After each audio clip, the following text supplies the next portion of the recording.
안녕하세요. 안근돈이다. 한량입니다. 자, 월세가 뭐 30만원, 50만원 이 정도 수준이 아니라 100만원이 넘을 때, 좀 고액일 때 주거급여를 혹시 못 받게 되나? 라는 질문이 있어 살펴보도록 하겠습니다.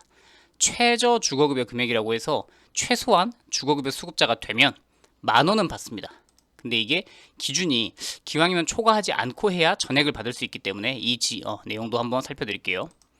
자, 1인 가구, 그렇죠. 몇 인 가구인 거를 알려주시는 게 좋고, 서울, 경기, 인천, 광역시 어디에 사느냐에 따라서 또 기준이 다르기 때문에 어느 지역인지도 알려주시는 게 좀 더 명확한 답변을 드릴 수 있습니다. 월세가 130만 원 정도면 주거급여는 못 받나요? 월세가 높으면 혹시 안 된다는 기준이 있나요? 라는 기준이 있습니다. 자, 주거급여 사업 안내 2025년 책자에 보면 이런 표현이 있습니다. 수급자의 실제 임차료가 주거급여 기준 임대료 5배를 초과하는 경우에, 그러니까 최대 금액을 정해놓은 거예요.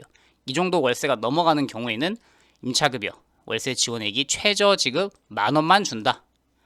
자, 다시 기준 임대료의 5배를 초과하는 경우에 최저 지급액 10,000원을 지급하겠다. 기준 임대료가 중요하다는 얘기겠죠. 기준 임대료.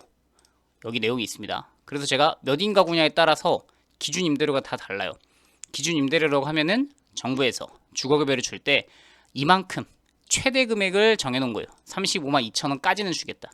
그래서 서울 사는 사람, 서울 사시는 분들이 내가 월세가 40만 원이든 50만 원이든 100만 원이든 간에 최대로 받을 수 있는 최대치는 35만 2천 원으로 정해져 있죠. 근데 지역에 따라 다르고 가구 원수가 늘어날 때마다 또 달라집니다. 근데 지금 1인 가구로 하셨으니까 기준 임대료의 5배가 얼마인지를 먼저 제가 엑셀로 계산을 했습니다. 1인 가구일 때 서울 35만 2천원, 경기도 인천 28만 1천원, 광역시 22만 8천원, 그 외 19만 1천원. 여기다가 5배를 초과하는 순간부터 10,000원만 지급이 되니까 5배까지는 괜찮습니다.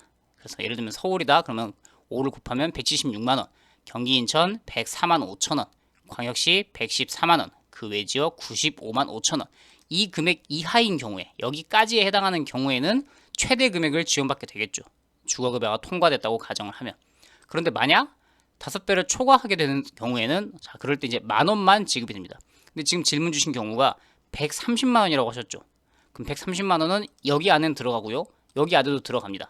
그래서 만약에 질문 주신 분이 서울, 경기, 인천 수도권에 사신다. 그러면은 서울 사신다. 35만 2천 원을 받거나 경기도 인천을 산다. 28만 1천 원을 받거나 이 둘 중에 하나를 주거급여를 받으시게 될 겁니다. 그런데 그게 아니라 수도권이 아니라 광역시에 산다. 또는 다른 지역에 산다. 그러면 130만 원짜리 월세는 5배를 초과하게 되므로 22만 8천 원, 19만 1천 원을 주는 게 아니고 10,000원만 줍니다. 예, 두 번째 경우에는 10,000원만 드려요. 그래서 최대 금액 지원의 금액을 받게 되고 그 외 지역에 살면 10,000원만 받는다. 근데 130만 원이 그래서 내가 지금 어디까지 받을 수 있는지 또는 초과 금액이 5배가 얼만큼인지 이걸 판단하고 월세 계약을 좀 더 조정하시는 게 좋겠죠. 예를 들면 광역시 사시는 분이 130만 원 월세를 내가 내고 있을 경우에는 지원금이 10,000원으로 줄어들잖아요.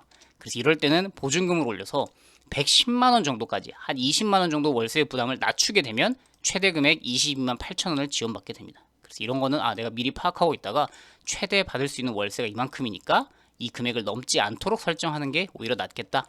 이렇게 판단하시면 되겠습니다. 그래서 주거급여를 안 주는 건 아니고요. 받긴 받더라도 어떤 기준을 초과하게 됐을 때는 10,000원만 지급이 된다라는 기준이 있다라고 설명을 해드릴게요. 또 다른 유용한 정보 있을 때 찾아오도록 하겠습니다. 안녕히 계십시오.